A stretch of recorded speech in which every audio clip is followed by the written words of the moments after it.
Physics की class में आज हम यहाँ पर चैप्टर वैद्युत धारिता से एक इम्पॉर्टेंट टॉपिक के बारे में डिस्कस करेंगे और टॉपिक है आपका आवेशित चालक की वैद्युत स्थितिज ऊर्जा।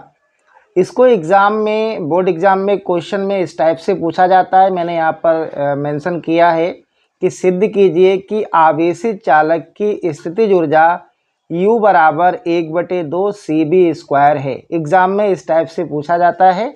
यहाँ पर हमने इसी क्वेश्चन का हेडिंग बनाया है कि आवेशित चालक की वैद्युत स्थितिज ऊर्जा।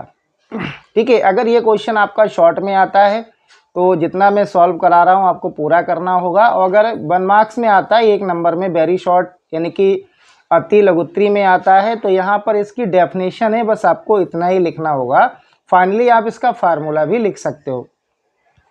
तो देखो इसकी डेफिनेशन क्या है कि किसी चालक को आवेशित करने में किए गए संपूर्ण कार्य को ही आवेशित चालक की स्थितिज ऊर्जा कहते हैं। तो ये इसकी डेफिनेशन हो जाएगी। डेफिनेशन में आपको इतना ही लिखना है। अगर 1 मार्क्स में आता है कि आवेशित चालक की वैद्युत स्थितिज ऊर्जा क्या है, तो आप ये डेफिनेशन लिखेंगे और फाइनली हम लोग जो लास्ट में फार्मूला ड्राइव करेंगे आप वो फार्मूला लिख सकते हो। ठीक है, तो देखो इसको यहाँ पर हम लोग प्रूफ करेंगे। तो डेफिनेशन में आप ध्यान रखना, आपको यहाँ से ये डेफिनेशन लिखनी है अगर 1 मार्क्स में आता है तब। ठीक है, अब हम अपना ये क्वेश्चन सॉल्व करते हैं कि U बराबर ½ CB² यानी कि चालक की स्थितिज ऊर्जा का जो सूत्र है उसको यहाँ पर प्रूफ करेंगे।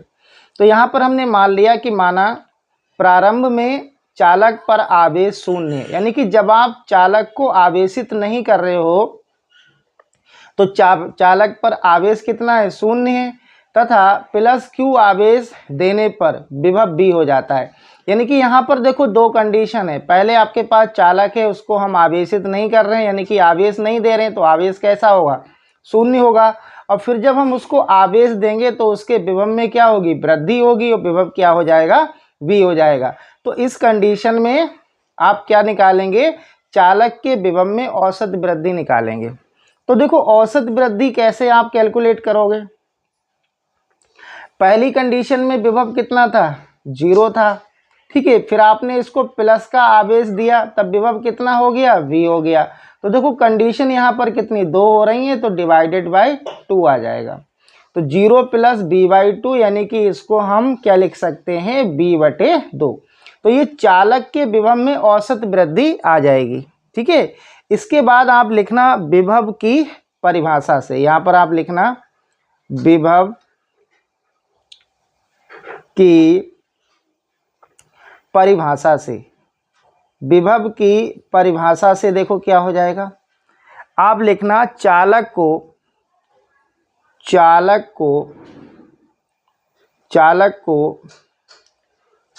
+Q आवेश देने पर, चालक को +Q आवेश देने पर किया गया कार्य। ठीक है, चालक को +Q आवेश देने पर किया गया कार्य। अब देखो कार्य बराबर क्या होगा, कार्य बराबर हो जाएगा आपका फार्मूला आवेश और इनटू में आप लिखना विभव में औसत वृद्धि। विभव कार्य बराबर हो जाएगा आपका आवेश इंटू विभव में औसत वृद्धि। क्या हो जाएगा, औसत वृद्धि हो जाएगा। ठीक है, तो ये हो जाएगा कार्य बराबर आवेश इंटू विभव में औसत वृद्धि। अब देखो ये फार्मूला आपने पढ़ रखा है, ये फार्मूला आपने किया होगा। विभव का एक फार्मूला होता है B = W/Q, और यहाँ से जब आप कार्य कैलकुलेट करोगे तो कार्य बराबर क्या आएगा, Q × V। ठीक है, यहीं से हमने ये फार्मूला ड्राइव किया है कि कार्य बराबर क्या हो जाएगा, आवेश इंटू विभव में औसत वृद्धि। अब देखो आवेश आपने क्या दिया था, Q दिया, तो Q और इंटू विभव में औसत वृद्धि क्या है, देखो यहाँ पर V/2, ये होगा V/2। यानी कि इसको हम लिख सकते हैं W इक्वल टू 1/2 QV आ जाएगा। ठीक है, W इक्वल टू 1/2 QV आ जाएगा। इसको आप सॉल्व करोगे, यानी कि जब आपने चालक को प्लस Q आवेश दिया तो कार्य कितना आ गया, 1/2 QV आ गया। अब आपको मालूम होना चाहिए कि यहाँ पर जो कार्य हो रहा है यही स्थितिज ऊर्जा है।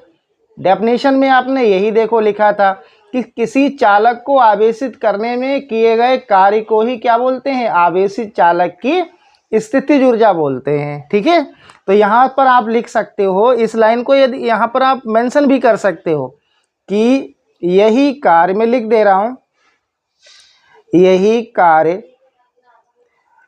कार्य आवेशित, यही कार्य आवेशित चालक के पृष्ठ पर, चालक के पृष्ठ पर स्थितिज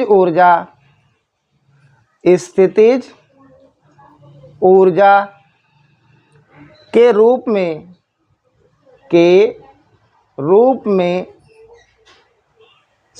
संचित रहता है। यानी कि जो यहाँ पर आपको कार्य मिला है यही क्या है, स्थितिज ऊर्जा है। तो यानी कि हम U बराबर क्या लिख सकते हैं, U बराबर लिख सकते हैं 1/2 QV, ये आ जाएगा। इसको आप इक्वेशन फर्स्ट मान सकते हो। अब आपने एक धारिता का फार्मूला पढ़ा है, वैद्युत धारिता का, C बराबर क्या होता है, Q/V होता है। ठीक है, C बराबर Q/V हो गया। अगर हम यहाँ से V की वैल्यू कैलकुलेट करना चाहें तो क्या आ जाएगा, Q/C आ जाएगा।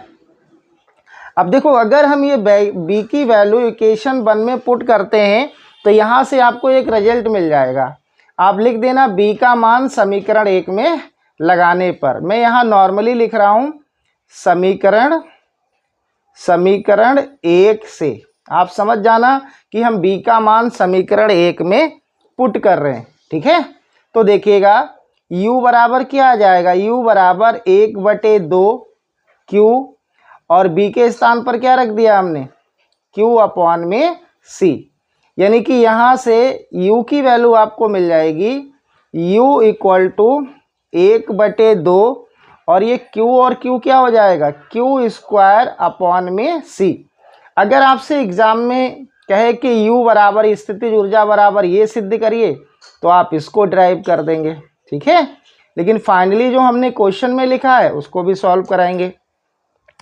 अब देखो आप क्या करना, इसी फार्मूले से ये जो Q बराबर या C बराबर Q/V है, यहाँ से आप Q की वैल्यू निकाल लेना इस टाइप से। देखो क्या आ जाएगा, Q बराबर CV आ जाएगा। यानी कि देखो यहाँ मैं इसी को लिख रहा हूँ कि Q बराबर क्या होगा, CV होगा, और ये जो आपका Q का मान है CV, ये आप इस इक्वेशन में पुट कर दो। इसको आप इक्वेशन 2 मान लो।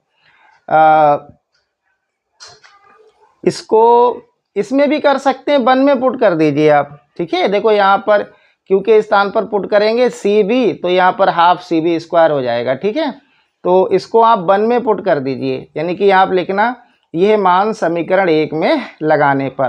तो आप लिख देना यहाँ पर नॉर्मल समीकरण 1 से। अब देखो समीकरण 1 से क्या होगा, Q बराबर CV है ना, ये यहाँ पर पुट कर दो। ये जहाँ पर Q दिख रहा है यहाँ पर क्या वैल्यू पुट कर देंगे, CV कर देंगे। तो क्या आ जाएगा, U बराबर 1/2, और Q के स्थान पर क्या पुट कर दो आप, CV, और इनटू में देखो V पहले से ही है। ठीक है, तो यहाँ से रिजल्ट आपका आ जाएगा U बराबर 1/2 CV²। ठीक है, तो ये भी आपका वैद्युत स्थितिज ऊर्जा का सूत्र बन जाएगा। तो आप ध्यान रखना। ठीक है, अगर आपको एग्ज़ाम में ये पूछा जाता है तो आप यहाँ तक कर देंगे, अगर यहाँ तक पूछा जाता है तो आप यहाँ तक ड्राइव कर देंगे। ठीक है, तो ये आपका जो वैद्युत स्थितिज ऊर्जा की जो हमने हेडिंग डाली थी वो कंप्लीट हो गया। अगर शॉर्ट में आता है तो आप प्रॉपर, जैसे हमने यहाँ पर लिखा है, सारी थ्योरी मेंशन की है, ये सब आप प्रॉपरली ऐसे लिख कर आएंगे, आपको बहुत अच्छे मार्क्स मिल जाएंगे। ठीक है, तो क्लास कैसा लगा आप लोग कमेंट करके ज़रूर बताएं।